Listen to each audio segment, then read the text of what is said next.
Assalamualaikum warahmatullahi wabarakatuh.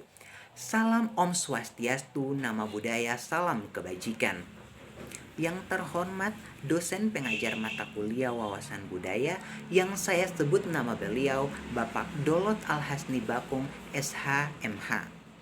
Perkenalkan, nama saya Muhammad Afrian Syadukalang. Saya dari kelas A semester 1 Fakultas Hukum Universitas Negeri Gorontalo tahun 2020. Pada kesempatan kali ini, saya akan menjelaskan materi terkait dengan wawasan budaya untuk memenuhi tugas dari wawasan budaya tersebut dalam rangka penilaian ujian tengah semester. Pada kesempatan kali ini, saya akan menjelaskan materi tentang kebudayaan nasional Indonesia. Kebudayaan nasional Indonesia merupakan gabungan dari budaya-budaya daerah yang ada di Indonesia. Kebudayaan nasional pada hakikatnya terdiri atas kebudayaan-kebudayaan yang ada di daerah-daerah yang ada di wilayah negara Republik Indonesia itu. Tanpa adanya budaya-budaya tersebut, tentunya tidak ada kebudayaan nasional. Akan tetapi, kebudayaan nasional tidak terbatas atau tidak sekedar hanya penjumlahan dari budaya-budaya daerah yang ada di Indonesia saja. Tetapi pada dasarnya kebudayaan nasional merupakan realitas karena kesatuan nasional juga merupakan realitas. Sehingganya kebudayaan nasional akan tetap ada jika budaya-budaya asli daerah itu tetap ada dan dimaknai serta dihayati sebagai suatu kehidupan nasional ataupun kesatuan nasional dan juga kebudayaan nasional oleh seluruh warga masyarakat Indonesia. Selain itu, jika kita berbicara tentang kebudayaan nasional, pada dasarnya ada dua pandangan yang memandang terkait dengan kebudayaan nasional ini. Pandangan pertama mengatakan bahwa sebenarnya kebudayaan nasional Indonesia itu belum jelas. Karena pada dasarnya kebudayaan nasional Indonesia itu yang ada baru unsur pendukungnya, yakni kebudayaan etnis dan kebudayaan asing. Sedangkan kebudayaan Indonesia masih dalam proses pencarian. Kemudian golongan kedua memandang bahwa kebudayaan nasional Indonesia itu sudah ada. Salah satu yang mendukung adanya golongan ini yakni Sastro Supono.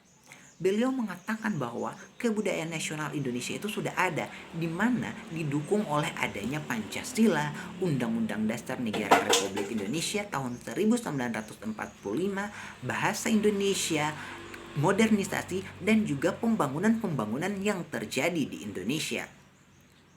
Lantas, apa yang mengakibatkan golongan pertama menganggap bahwa kebudayaan nasional Indonesia ini belum ada, belum jelas, bahkan masih dalam proses pencarian? Setidaknya ada dua alasan mengapa mereka menganggap hal demikian. Karena yang pertama, tidak jelasnya konsep kebudayaan yang dianut dan dipahami oleh negara kita. Kemudian yang kedua adalah keterbatasan pemikiran masyarakat terkait dengan kebudayaan. Karena sebenarnya masyarakat itu memiliki keterbatasan pemikiran terkait dengan kebudayaan. Mereka menganggap bahwa kebudayaan itu hanyalah seni, di mana seni ini terkait dengan seni sastra, drama, tari, musik, lukis, patung, dan sebagainya. Padahal kebudayaan tidak hanya sebatas itu. Perkembangan ilmu pengetahuan dan teknologi juga merupakan suatu kebudayaan, karena pada dasarnya iptek atau ilmu pengetahuan dan teknologi merupakan produk manusia sehingga dapat dimasukkan ke dalam kebudayaan itu.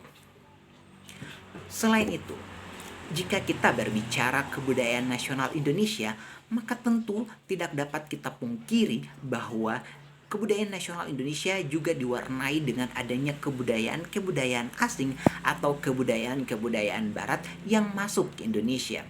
Hal ini tidak dapat kita pungkiri karena kita memiliki ideologi Pancasila, di mana ideologi Pancasila ini merupakan ideologi terbuka. Artinya Pancasila bersifat terbuka dan dinamis terhadap kebudayaan-kebudayaan asing atau kebudayaan barat yang masuk ke Indonesia. Pancasila bersifat terbuka terhadap kebudayaan-kebudayaan tersebut. Sehingganya kebudayaan nasional Indonesia juga diwarnai dengan adanya kebudayaan-kebudayaan asing. Jika kita lihat kebudayaan asing di Indonesia yang masuk ke Indonesia itu memiliki dampak positif dan dampak negatifnya. Dampak positif dari adanya kebudayaan asing atau kebudayaan barat di Indonesia yakni yang pertama adalah perubahan tata nilai dan sikap. Adanya modernisasi dan globalisasi di masyarakat mengakibatkan perubahan sikap di masyarakat itu sendiri. Perubahan sikap dan tata nilai tersebut yakni adanya perubahan sikap dari masyarakat yang awalnya atau semula irasional menjadi lebih rasional. Kemudian yang kedua yakni perkembangan ilmu pengetahuan dan teknologi. Dengan adanya perkembangan iptek memudahkan masyarakat dalam melaksanakan aktivitas dan mengerjakan pekerjaan-pekerjaan mereka, sehingga hal ini mempermudah masyarakat dalam menjalankan kehidupan sehari-hari. Kemudian yang ketiga yakni adanya perubahan kehidupan yang lebih baik. Hal ini disebabkan oleh banyaknya industri yang mengelola alat-alat komunikasi dan transportasi yang lebih canggih, sehingga hal ini dapat mengurangi pengangguran dan dapat meningkatkan taraf hidup masyarakat. Kemudian dampak negatif dari kebudayaan barat yang masuk ke Indonesia. Yang pertama adalah pola hidup konsumtif. Adanya perkembangan industri yang pesat membuat barang-barang kebutuhan masyarakat melimpah, sehingganya masyarakat menjadi memiliki banyak pilihan dalam memenuhi kebutuhan masyarakat. Terkait dengan adanya industri-industri, berbagai macam industri yang menyediakan kebutuhan masyarakat yang beragam tersebut. Kemudian yang kedua adalah adanya sikap individualistis.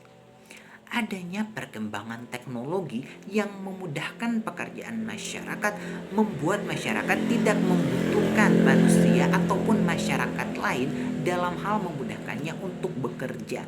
Karena pada dasarnya teknologi telah memudahkannya untuk melaksanakan aktivitas dan pekerjaan tersebut. Hal ini tentunya tidak sesuai dengan nilai-nilai Pancasila, utamanya sila kelima Pancasila, yakni keadilan sosial bagi seluruh rakyat Indonesia.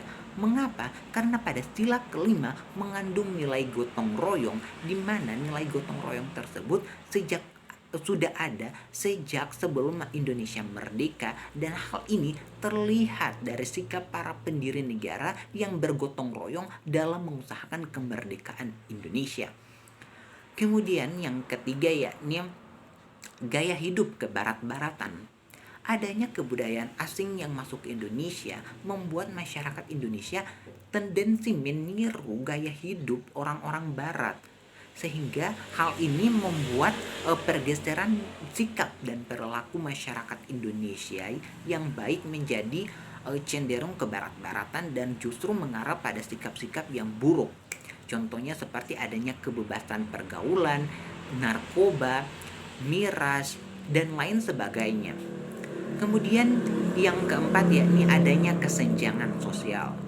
Perkembangan zaman dan arus globalisasi pada dasarnya semua orang tidak dapat mengikutinya, tidak dapat mengikuti prosesnya, sehingganya akan ada jurang pemisah antara orang yang mengikuti perkembangan zaman dan orang yang tidak mengikuti perkembangan zaman. Sehingganya hal ini akan menimbulkan kesenjangan sosial, akan ada pemisah antara orang kaya dan orang miskin, orang yang berkembang dan orang yang tidak berkembang, dalam hal ini mengikuti perkembangan zaman.